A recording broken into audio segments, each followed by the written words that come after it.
हम प्रभु को धन्यवाद करते हैं और इस तरह से जो हम इन दिनों में पापों के बारे में अध्ययन कर रहे हैं, हमारे आत्मिक स्थिति को परमेश्वर के वचन से जांच कर रहे हैं, उसी चीज़ों को आज के दिन भी हम लगातार आगे अध्ययन करेंगे। आइए हम प्रार्थना करें। प्रभु आपको धन्यवाद करते हैं, आज के दिन आपने हमें दिया और इस तरह से हम यहाँ इकट्ठा हुए हैं आपके वचन को सुनने के लिए। प्रभु हमें सहायता करें ताकि हम अपने आत्मिक स्थिति को जान सके आपके आगे। बाकी के समय आपके हाथ में रखते हुए ये प्रार्थना यीशु प्रभु के नाम से मांगते हैं, आमीन। तो इस वचन से शुरू करना चाहूँगा। पहले यूहन्ना 3:4, जो कोई पाप करता है वह व्यवस्था का विरोध करता है और पाप तो व्यवस्था का विरोध है। प्रिय लोग, मैंने आपको बताया विगत के अध्ययन में कि जैसा बाइबल कहता है कि एक मनुष्य के द्वारा जगत में पाप आया, पाप के द्वारा मृत्यु आई, मृत्यु सब मनुष्य में फैल गई क्योंकि सब ने पाप किया है, रोमी 5:12। तो इसके बारे में मैंने व्याख्या किया कि पाप आदम ने किस तरह से लाया, परमेश्वर के वचन को तोड़ा उसने, जिसके वजह से जगत में पाप आया। और हमने देखा कि वो वचन कौन सा था, भले या बुरे का पेड़ से ना खाने का। उन लोग ने खाया और इस तरह से वो लोग पाप में गिर गए और इस तरह से पाप के वजह से सारे मनुष्य जो है परमेश्वर से आत्मिक क्षेत्र से अलग हो गए और इस तरह से हम आत्मिक मृत्यु में हैं, परमेश्वर से अलग होकर पैदा होते हैं। और ये सारे बातों को मैंने आपको बताया। तो पाप सही में क्या है? परमेश्वर के वचन को तोड़ना। और मैंने पहले बताया आपको कि परमेश्वर की व्यवस्था को तोड़ना या उसका विरोध करना, यही पाप है। और ये पाप जिसके वजह से मनुष्य जाति में जो है सब प्रकार की बुराई आई है और ये बात हम सभी लोग झेल रहे हैं, जैसा कि शोक, दुख, श्राप, परिश्रम, मृत्यु, आत्मिक और शारीरिक सारे प्रकार के। और इन सारे चीज़ों का शिकार हम हो चुके हैं। जन्म से ही हम इस पाप में जब पैदा होते हैं, आदम के पाप में, जिसके वजह से ये सारा चीज़ हम में है। तो मैंने आपको बताया कि किस तरह से परमेश्वर और आपके बीच में पाप आया है आदम के वजह से। और हम जो है जन्म से ही, माँ के गर्भ से ही पापी होते हैं। बाइबल हमें इस बारे में बताता है। भजन संहिता 51:5, देख मैं अधर्म के साथ उत्पन्न हुआ और पाप के साथ अपनी माता के गर्भ में पड़ा। प्रिय लोग, परमेश्वर के नज़र में कोई भी इस संसार में धर्मी होकर या कोई भी किसी धर्म में या कोई भी किसी धर्म में पैदा नहीं होता। बाइबल के मुताबिक लोग जो है पाप में पैदा होते हैं। बहुत सारे लोग कहते हैं कि मैं पुश्ताओं से बहुत 10 पीढ़ियों से मैं क्रिश्चियन हूँ या पीढ़ियों से क्रिश्चियन हूँ, मेरा पिताजी पास्टर थे, मेरा दादाजी पास्टर थे। विभिन्न प्रकार के घमंड हम करते हैं। लेकिन बाइबल के मुताबिक मनुष्य जाति कोई भी धर्म में पैदा नहीं होता है। मनुष्य जाति जो है आदम में पैदा होता है और पाप में पैदा होता है, परमेश्वर से अलग होकर पैदा होता है, आत्मिक मृत्यु में पैदा होता है। ये बात बाइबल हमें बताता है और इसके बारे में पवित्र आत्मा के द्वारा दाऊद को पता चला। भजन संहिता 51:5। प्रिय लोग, हम लोग माँ के गर्भ से ही पापी होकर पैदा होते हैं, पाप के स्वभाव के साथ हम पैदा होते हैं और इस तरह से पाप जो है हम में आता है क्योंकि सभी मनुष्य में किसका खून है? पिताजी का खून है। और ये खून किससे आया है? आदम से आया। जैसा कि प्रेरित 17 अध्याय में कहा गया है, पौल एथेंस वासियों को कहता है कि एक लहू के द्वारा संसार के सारे मूलों को, सारे जातियों को बनाया, एक ही मूल, वो एक पहला लहू वो आदम का है। तो आदम से ही हम लोग आए हैं। इसका मतलब है आदम अगर पापी है तो हम भी पापी हैं। हम सभी बच्चों में, चाहे वो लड़की हो चाहे लड़का हो, उसमें किसका खून रहता है? पिताजी का खून रहता है। तो ये खून जो है वो आदम का है जो कि दूषित हो चुका है आदम के वाटिका में, जिसके वजह से हम आदम से लेकर इस तरह से पापी होते हुए आते हैं। मैं पिताजी में था, पिताजी दादाजी में थे, परदादाजी में, इस तरह से हम करते करते जाएंगे तो हम आदम में पहुंच जाएंगे और मेरे बच्चों में भी यही खून जाएगा और इसी तरह से पाप भी उन लोगों में लगातार इस तरह से मनुष्य इतिहास में फैलता गया है। प्रिय लोग, ये सच्चाई है। हम इस संसार में आदम के पाप में इस तरह से पैदा होते हैं। जैसा कि बाघ जन्म से ही बाघ होता है, हिंसक और क्रूर स्वभाव, निर्दयी स्वभाव होता है, मांस खाने का स्वभाव होता है उसमें। लेकिन जब ये बच्चा होता है, जैसा कि बाघ का बच्चा और कुत्ते का बच्चा, जब ये लोग बच्चा होते हैं, ये लोग खेल सकते हैं एक साथ। लेकिन अगर बाघ बड़ा हो जाए तो क्या करेगा? इस कुत्ते को खा देगा। और उसी तरह से हम जानते हैं कि बाघ जन्म से ही बाघ होता है, इसमें स्वभाव होता है। लेकिन छोटा जब होता है, ये कुत्ता और बाघ दोनों एक साथ खेल सकता है क्योंकि बाघ भी दूध पीता है, कुत्ता भी। लेकिन बाघ अगर बड़ा हो जाए तो कुत्ते को क्या करेगा? खा जाएगा। तो इसी तरह से बाइबल हमें बताता है कि हम पाप करके पापी नहीं होते, लेकिन पापी है इसलिए पाप काम करते हैं। ये बच्चे के बारे में अगर आप देखेंगे तो आप देख सकते हैं कि ये बच्चा बहुत ही गुस्सा में है। ये जो दिखा रहा है अपने हाथ से, ये बहुत ही बुरा एक साइन है। हम जानते हैं कि अपने माँ पिताजी बच्चों को हम कभी भी बुरे चीज़ नहीं सिखाते हैं। अगर वो लोग बुरा कर रहे हैं तो हम बोलते हैं कि बेटा ऐसा मत करना, बेटी ऐसा मत करना, ये अच्छी बात नहीं है। तो हम बच्चों को सही सिखाते हैं, लेकिन बच्चे ऑटोमेटिकली जब वो बड़े होते जाते हैं उनके बुराई जो गंदगी है मन में, ये सारा निकलते जाता है, क्योंकि हम जन्म से इन सारे पापों के स्वभाव को लेकर पैदा होते हैं, पाप को लेकर पैदा होते हैं, पाप में पैदा होते हैं, जिसके वजह से कर्म हम करते हैं। ऐसा कोई भी अपने बच्चे को सिखाता है ये अच्छी बातें हैं? नहीं, ये बुरे बातें हैं। हम बुरे बात बच्चे को नहीं सिखाते। अगर ऐसा करते हुए कोई बच्चा को हम देख ले तो उसे डांटते हैं, क्योंकि ये अच्छी बात नहीं है। किसी का कपड़ा उठाना क्या अच्छी बात है? नहीं, कोई भी अपने बच्चों को ऐसा नहीं सिखाता। हमें भी अपने माता पिता ने नहीं सिखाया, सब अच्छे सिखाते हैं। लेकिन क्या हुआ, ये हमारे अंदर में है। जैसे कि एटीएम में जब पैसा होता है तभी निकलता है प्रिय लोग, और जब जिस तरह का हमें जरूरत होती है उसी तरह से ये निकलता है। जैसे कि कभी 500 का जरूरत होता है, कभी 1000 का, कभी 100 का, कभी 10,000, 1 लाख का, तो उसी तरह से निकलता है, क्योंकि एटीएम में जब पैसा होता है तभी। लेकिन एटीएम में पैसा ही नहीं है, आप जितना भी कार्ड डालेंगे नहीं निकलेगा। उसी तरह से हमारे अंदर में जो है, हम पाप के एटीएम है, हमारे सब प्रकार के गंदगी हमारे अंदर है। वो जितना हम बड़े होते जाते हैं वो कर्म में दिखाई देता है, क्योंकि मनुष्य जाति जन्म से ही पापी है, पाप के स्वभाव के साथ पैदा होता है। प्रिय लोग, यहां देख सकते हैं ये बच्चे देखने में बहुत ही सुंदर है। हम कई बच्चों को बोलते हैं कि ये तो स्वर्गदूत है। प्रिय लोग, स्वर्गदूत है, मनुष्य है। स्वर्गदूत परमेश्वर ने उसके रूप में नहीं बनाया, लेकिन आप और हमको बनाया है, हमें प्राण, शरीर, आत्मा दिया है। और ये आदम की वजह से जो है ये तीनों का तीनों परमेश्वर से अलग हो चुका है, और हम इसी आदम के पाप में पैदा होते हैं, और सारे प्रकार के गंदगी हमारे अंदर में है। ये बच्चे देखने में जितने भी सुंदर हो, लेकिन इसके अंदर में सब गंदगी है। बाइबल कहता है मन तो सब वस्तुओं से अधिक धोखा देने वाला है, उसमें असाध्य रोग लगा है। किसका मन प्रिय लोग? आप अभी किसके जांच कर रहा है? आप अपने को घमंड न करके कि आप पास्टर है, आप पोप है, फादर है, रेवरेंड है, आप थियोलॉजियन है, आप बहुत पूर्वजों से, बहुत पुराने समय से आप 10 पुस्ताओं से आप क्रिश्चियन है। आप घमंड मत करिए, यह घमंड आपको नरक ले जाएगा प्रिय लोग। परमेश्वर के आगे 2 प्रकार के लोग होते हैं, मैंने पहले भी बताया, एक है धर्मी, एक है पापी। आप कौन है? आपने कब अपने आत्मिक जांच कराया प्रिय लोग? अगर नहीं तो अभी मौका है आपको, ये वचन को सुनते हुए परमेश्वर के आगे नम्र हुए, अपने को देखिए, अपने मन को देखिए, क्योंकि आप अंदर से गंदे हैं। क्यों? समस्या ये है कि हम मनुष्य को बाहर रूप से देखते हैं, जैसा कि एक पास्टर को देखते हैं, ओ कितना अच्छा pastor Babu, hallelujah, praise the Lord, जय मसीह की, ओ कितना अच्छा बात करता है, यीशु जैसा बात करता है, हम पास्टर को बोलते हैं। लेकिन पास्टर के अंदर में जो गंदगी है कौन देखेगा? आप लोगों को धोखा दे सकते हैं, लेकिन परमेश्वर को कैसा धोखा देंगे?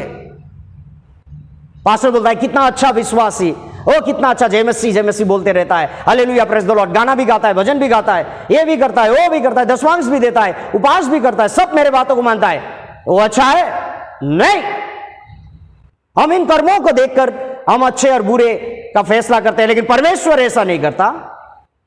यह समस्या है, क्योंकि मरने के बाद आपका न्याय पास्टर नहीं करेगा, या पास्टर का न्याय साधारण विश्वासी नहीं करेगा, हम सभी का न्याय है वो परमेश्वर करेगा। परमेश्वर कहां से आपका न्याय करता है, आपको कहां से देखता है, यह बात को जानना बहुत ही जरूरी है। और इसीलिए अब से लेकर आप अपने मन की जांच कराइए अच्छी तरह से प्रिय लोग, अन्यथा आपको अनंत काल के लिए पछताना पड़ेगा। अभी तक आपका सांस चल रहा है और प्रभु यीशु आने वाला है, और उनके चिन्हों में से मैंने आपको बताया सब चिन्ह पूरा हो चुका है। और ये पेंडेमिक, ये कोरोना वायरस भी एक चिन्ह है जिसका शिकार हम सब है। प्रभु आएगा तो क्या आप जाएंगे? ये गंदगी जो आपके अंदर में है, क्या प्रभु लेके जाएगा आपको? आपको परमेश्वर से मां के गर्भ से ही अलग किया हुआ है, चाहे आप क्रिश्चियन हो, चाहे कोई भी हो, किसी भी धर्म में हो, जो भी करते हो, आप पास्टर हो, साधारण विश्वास, मतलब नहीं परमेश्वर का। परमेश्वर का देखना अंदर से है। साउल ने भी दिखाया बहुत बाहर में, लेकिन उसके अंदर का कौन दिखा? परमेश्वर, इसलिए उसे इनकार किया। हट। दाऊद को किसने देखा? परमेश्वर ने, क्योंकि परमेश्वर कहां से दिखता है? अंदर से। यह समस्या है। पहले सामुएल 16 अध्याय का 7 पद, परंतु यहोवा ने सामुएल से कहा, न तो तू उसके रूप पर दृष्टि कर, न उसके कद की ऊंचाई पर, क्योंकि मैंने उसे अयोग्य जाना है। क्योंकि यहोवा का देखना मनुष्य का सा नहीं, मनुष्य तो बाहर का रूप देखता है परंतु यहोवा की दृष्टि मन पर रहती है। यह समस्या है। आपका न्याय परमेश्वर करेगा और आप जब परमेश्वर के आगे खड़े होंगे परमेश्वर दिखा देगा यह है सारा गंदगी तेरे पास, तेरा भेंट दशमांश मुझे नहीं चाहिए। मैं चाहता हूं कि तू अपने आत्मिक जांच करा ले आज के दिन, और आपको करना पड़ेगा। अगर नहीं करेंगे तो आप इस पाप के कैंसर में पीड़ित होकर आप मरेंगे और अनंत नरक में जाएंगे, और परमेश्वर नहीं चाहता। इसलिए ये वचनों के द्वारा आपको कह रहा है प्रिय लोग, आप जांच कराइए, चाहे आप कोई भी क्यों ना हो। कोई भी का मतलब कोई भी। परमेश्वर के नजर में आप आदम के संतान हैं बस। और आप कैसे हैं परमेश्वर आपको दिखाना चाहता है। नीति वचन 26 का 24 और 25 पद, जो बहरी बात से तू अपने को भोला बनाता है परंतु अपने भीतर छल रखता है, उसकी मीठी मीठी बात की प्रतीति ना करना, क्योंकि उसके मन में 7 घिनौनी वस्तुएं हैं। प्रिय लोग, बाहर से बहुत अच्छा, जय मसीह, हालेलुया, प्रेज द लॉर्ड, दिन रात प्रभु का भजन गाना, इधर जय मसीह उधर खोई मसीह। खोई मसीह का मतलब कहां है मसीह? घर में वाह, चर्च में जय मसीह। अच्छा बातों हम सिखाते पुलपिट से लोगों को, और लोग वहां बैठ के सुनते हैं, और वो सिर्फ 4 दीवारी में होता है। लेकिन हमारा उसका बाहर का जीवन, चाहे पास्टर हो चाहे साधारण विश्वासी हो, हम एक दूसरे को क्या करते हैं? बातें करते हैं, एक दूसरे के बारे में काने फूसी करते हैं, क्योंकि हमारे अंदर में ये सारा गंदगी है। चाहे पोजीशन जो भी हो हमारा, परमेश्वर को कोई मतलब नहीं है। परमेश्वर के नजर में 2 पोजीशन है सिर्फ, एक धर्मी एक पापी। और अभी हम देख रहे हैं कि आदम में आपका पोजीशन क्या है? पापी है आप, और आप में सारे गंदगी अंदर से, आप सड़े हुए हैं, सड़े हुए हैं। यहां कहता है 25 पद, उसकी मीठी मीठी बात की प्रतीति ना करना, क्योंकि उसके मन में 7 घिनौने वस्तुएं हैं। ये 7 घिनौने वस्तुओं को एक मिशनरी ने 7 प्रकार के पशुओं से तुलना किया गया है, और इसे हम देखेंगे क्या क्या है ये। पहला मयूर। मयूर मानो वो अपने पंखों पर घमंड करती है और अपने अन्य पशुओं को और मनुष्य को ये दिखाना चाहती है, देख मेरे पास कितना सुंदरता है, पंखों को दिखाकर। क्या आप में घमंड नहीं है? आप में घमंड नहीं है? जो कहता है कि मैं घमंडी नहीं हूं, वो सबसे बड़ा घमंडी है, क्योंकि वो समझता है कि अन्य से वो अलग है, ये उसमें घमंड है। घमंड सब में है। ज्ञानी को, बुद्धिमानी लोग को अपने बुद्धि पर घमंड है, मूर्ख को अपने मूर्खता पर घमंड है। कहता है तू मुझे क्या सिखाएगा, तू क्या सिखाएगा, मैं जानता हूं। जिसका रूप सुंदर होता है वो अपने रूप पर घमंड करते हैं। जो कुरूप होता है वो कहते हैं काले हुए तो क्या हुआ, दिल वाले हैं। गाना भी है, समझ में आ रहा है। हर एक लोगों को अपने अपने चीजों में घमंड है। बच्चे लोग भी घमंड करते हैं, बच्चे लोग भी अपने पापा पर, मम्मी पर, अपने अपने अपने अपने चीजों पर घमंड करता है। समझ में आ रहा है? हम सब में घमंड है, और बाइबल कहता है कि यह घमंड जो है हमें नरक लेके जाता है। रोमियो 31, अभिमानी दूसरे मृत्यु का योग्य है। और इसके बाद ये क्या है? बकरा। बकरा किसको बताता? हटीलापन, कठोरपन। प्रिय लोग, और आज आत्मिक हटीलापन, कठोरपन लोगों में कूट कूट के भरा हुआ है।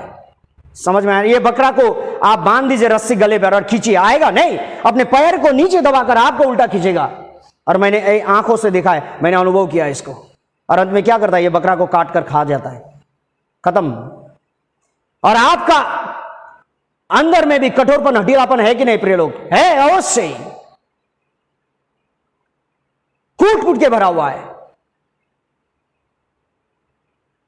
हम इन वचनों के द्वारा, सच्चाई के द्वारा, हमारा फिलिप सर कहते हैं जब भी कि देसी घी हम खिलाने की कोशिश कर रहे हैं, लेकिन आपको डालडा खाने की आदत हो गई है। समझ रहे हैं ना? देसी घी पचता नहीं है, लेकिन अगर देसी घी नहीं पचेगा, अगर डालडा ही खाते रहेंगे, झूठे शिक्षाओं में लगे रहेंगे, अपने को धर्मी मानते रहेंगे और कहेंगे कि मैं धर्मी हूं, धर्मी हूं, धर्मी हूं, दूसरों से अलग हूं, आप नरक जाएंगे। ये हटीलापन, आत्मिक हटीलापन आपको नरक लेके जाएगा। आपको पता है? चाहे आप जो कोई भी क्यों ना हो। पास्टर का आपने घमंड होता है, ओ मैं पास्टर, मैं रेवरेंड, मैं डॉक्टरेट, ये आपको घमंड आपको नरक ले जाएगा। और साधारण विश्वासी हम क्या कहते हैं? दूसरों से मैं अलग हूं, मैं दुआ करता हूं, प्रार्थना करता हूं, उपास करता हूं। और परमेश्वर कह रहा है कि देख ये गंदगी है तेरे अंदर। समझ में आ रहा है? आप कहां पर हो? अपना जांच करो, आत्मिक जांच। आत्मिक कठोरपन आपको नरक लेके जाएगा।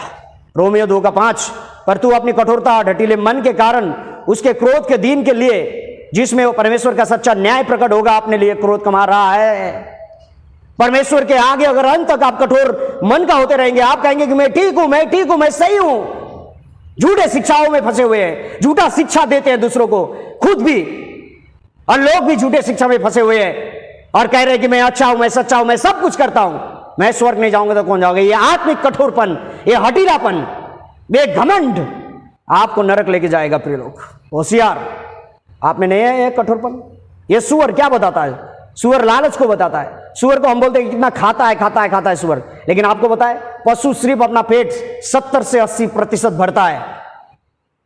अगर सुअर हमारे भाषाओं में बोल सके तो कहेगा कि ये मनुष्य, मैं क्या लालची हूं, मुझसे कई ज्यादा लालची तो तू है। आपको पता है बाइबल में कई जगहों पर पशु बात किए हैं। बालम और बालक के कहानी में क्या गधा क्या किया है, बात किया है। समझ में आ रहा है? अगर ये पशु आपसे बात कर सके तो बोलेगा कि फलाना फलाना, मैं क्या लालची, तू लालची है।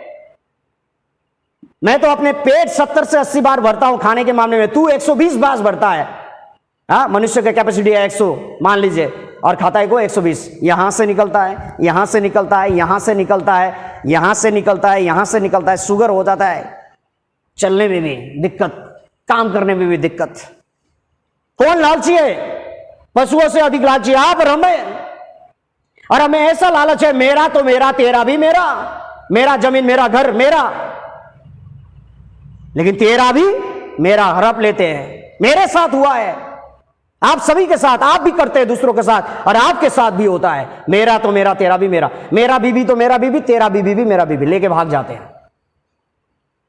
नहीं होता है? नहीं करते आप में लालच नहीं है?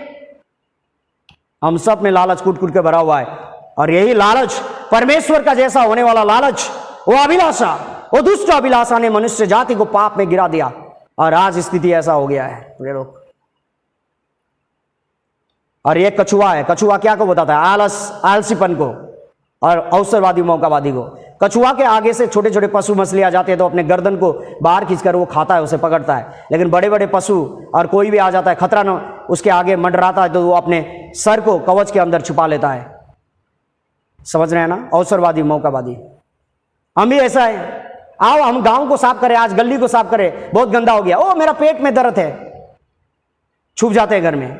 लेकिन आज गांव में काउंसिलर आने वाला है, यहाँ का बड़े आदमी आने वाला है, लीडर आने वाला है, वो आपके लिए कंबल बांटेगा। ओ भाई मेरे नाम पहले चले जाते हैं नाम। ओ राशन बांटेगा, आज मेरा नाम पहला। अवसरवादी, मौकावादी। आपने देखा है क्रिकेट में क्या सब बैट्समैन सभी बॉल को चौका और छक्का मारता है? नहीं, वो लोग अवसर को देखता है, जहां मौका वहां चौका और छक्का। समझ में आ रहा है? हम भी ऐसा है। और कछुआ आलसी होता है, धीरे धीरे धीरे, और हम भी आलसी है। फोन में हम 2 घंटा 3 घंटा पूरा 24 घंटा हम फिल्म, सीरियल, गेम, इन सब में लगे रहते हैं। लेकिन परमेश्वर का ये ताया हुआ वचन, सत्य वचन सुनने के लिए 20 मिनट भी आपके पास समय नहीं है। धीरे धीरे, मैं आपको बता दूं, जितना आत्मिक इन वचनों को सुनने में देरी करेंगे उतना ही आप नरक के करीब हैं। क्या करें? लेकिन आत्मिक आलसपन हमें कूट कूट कर भरा हुआ है। अवसरवादी, मौकावादी है हम। मेढक किसको बताता है? हल्ला। मेढक को हम क्या बोलते हैं? कितना हल्ला करता है। लेकिन मेढक जो है सब समय हल्ला करता है? नहीं। जब बारिश का समय आने वाला होता है मेढक हल्ला करता है और हमें बताता है कि बारिश होने वाली है। समझ में आ रहा है? अभी हल्ला नहीं करता है मेढक, अभी आ रहा है समय, बारिश के समय में वो हल्ला करता है। बारिश का समय खत्म, मेढक भी चुपचाप। लेकिन आप और हम, ये मेढक से भी भयानक है। हम सब समय हल्ला करते हैं, जब तक हम नींद में नहीं चले जाते तब तक हमारा चलते रहता है। ये अच्छी बात, चलता है, टॉयलेट में भी चलता है, अभी तो फोन के जरिए और भी चलता है। टॉयलेट में भी चलता है, बाथरूम में भी चलता है, किचन में भी चलता है, झाड़ू मारते भी चलता है, बाजार में भी चलता है, गाड़ी चलाते हुए भी चलता है, ऑफिस में बैठे वहां भी चलता है, बाइबल पढ़े वहां भी चल रहा है, प्रार्थना में दुआ में बोलते हैं वहां भी चल रहा है। क्या चलता है? अच्छा बात नहीं, बुरे बात, पति का बात, बच्चों का बात, दोस्त के बात, उसका बात, इसका बात, चलते रहता है। नहीं करते आप? निधि वचन क्या कहता है? 20 अध्याय का 19 पद, जो लुतराई करता फिरता है वह भेद प्रकट करता है, इसलिए वगवादी से मेल जोल न खाना। जो ज्यादा बात करता है ना, होशियार। आप भी करते हैं ये दूसरों को बातें, आपको भी कोई बोलता है ये मेरा सीक्रेट है, दूसरों को मत बताना, आप मेरा बेस्ट फ्रेंड है, आप दूसरों को बता देते हैं, वो दूसरा बेचारा बदनाम हो जाता है।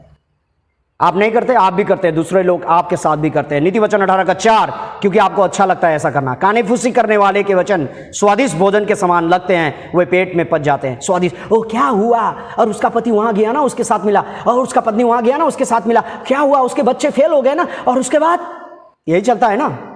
अच्छे बात का कानेफूसी होता है नहीं, बुरे बात करते हैं फोन के जरिए दिन रात, कभी कभी नींद में भी चलता है।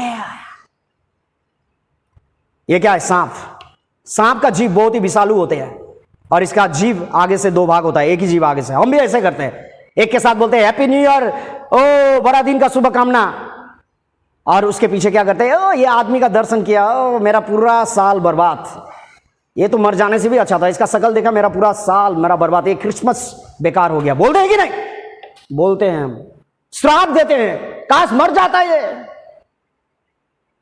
प्रिय लोग, इसीलिए यिर्मयाह 9:8 में क्या कहता है, हमारे जीभ, उनके जीभ काल के तीर के समान भेदने वाली है, उसे छल की बातें निकलती है, वे मुंह से तो एक दूसरे से मेल की बात बोलते हैं। हालेलुया, प्रेज द लॉर्ड, जय मसीह की, सब चलता है, एक दूसरे की घात में लगे रहते हैं। क्या होता है, क्या होता है प्रिय लोग, क्या चलता है?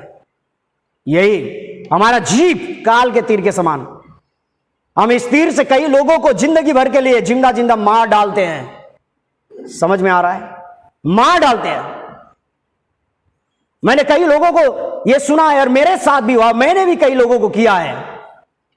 काश उसने मुझे एक थप्पड़ मार दिया होता, लेकिन ऐसा बात किया है, मरते दम तक रहेगा, कब्र तक जाएगा। आप नहीं करते, आपके साथ नहीं होता, आप भी करते हैं, और आपके साथ भी होता है, आप दूसरों के साथ भी करते हैं। छल निकलता है, धोखा देते हैं, और धोखा बिजनेस में अधिक होता है। बिजनेस में छल क्या है? छल, behavior that deliberately intended to make people believe something which is not true। लोगों का ऐसा मनसा है, ऐसा कोशिश, जो कि लगातार एक व्यक्ति को जो सच नहीं है उसे सच बोलकर उसे दिखाना और उस पर विश्वास दिलाना, यह है। जैसा कि बिजनेसमैन लोग करते हैं, मेरे साथ भी हुआ बहुत बार।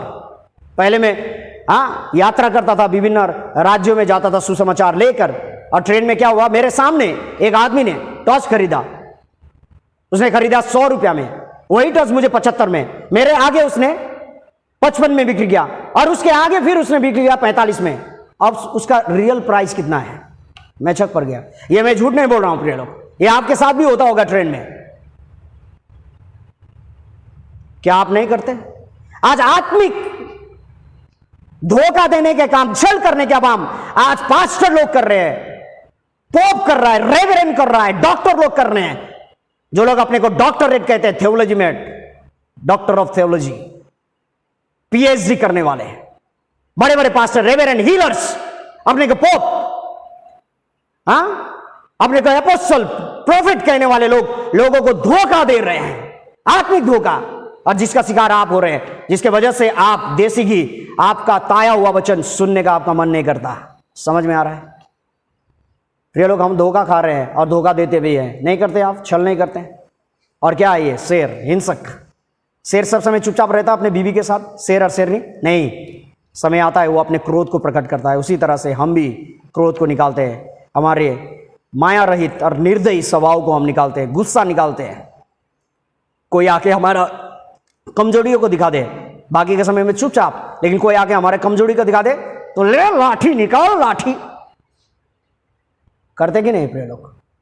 लाल गुस्सा पूरा, क्योंकि ये आपके अंदर में है। और 32 पद क्या कहता है? रोमियो 1:32, वे तो परमेश्वर की यह विधि जानते हैं कि ऐसे ऐसे काम करने वाले मृत्यु के दंड के योग्य होंगे, योग्य है, तो भी न केवल आप ही ऐसे काम करते हैं, वरन करने वालों से प्रसन्न भी होते हैं। ओ मैं भी झूठ बोलता हूं, तू भी बोल ले, कोई बात नहीं, अरे मैं भी उड़ा ले गया उसका, तू भी ले जा, कोई बात नहीं। हाँ यही चलता है ना, लेकिन परमेश्वर के आगे नहीं चलेगा। पास्टर लोग एक जगह इकट्ठा होते हैं, सेवक बोलते हैं, और क्या बोलते हैं, तू कैसा चला रहा है चर्च, दसवांश उठ रहा है तेरा, कैसा चल रहा है? यही चलता है ना, बातें दे रहा है तेरा मंडली। अरे उन्हें देखा, वचन से देखा, पुराना नियम से देखा, नया नियम से देखा, यही चलता है ना। प्रिय लोग, क्या होगा, क्या होगा आपको पता है? परमेश्वर आपके इस चीजों को, सारे चीजों को देखता है, गुप्त बातों को देखता है, आपके अंदर को देखता है और आपके न्याय करेगा। चाहे आप साधारण विश्वासी हो, चाहे आप कोई भी क्यों ना हो, आप अंदर से प्रभु के आगे गंदे हैं और ये गंदगी आपको नरक लेके जाएगा। आने वाले दिनों में हम और भी बातें करेंगे इसके विषय में। परमेश्वर आप सभी को आशीष करे। आपके आत्मिक स्थिति को प्रभु दिखा रहा है, अपने मन को जांचिए प्रभु के आगे। इन वचनों को सुनकर प्रभु आप सभी को आशीष करे। धन्यवाद। जय मसीह।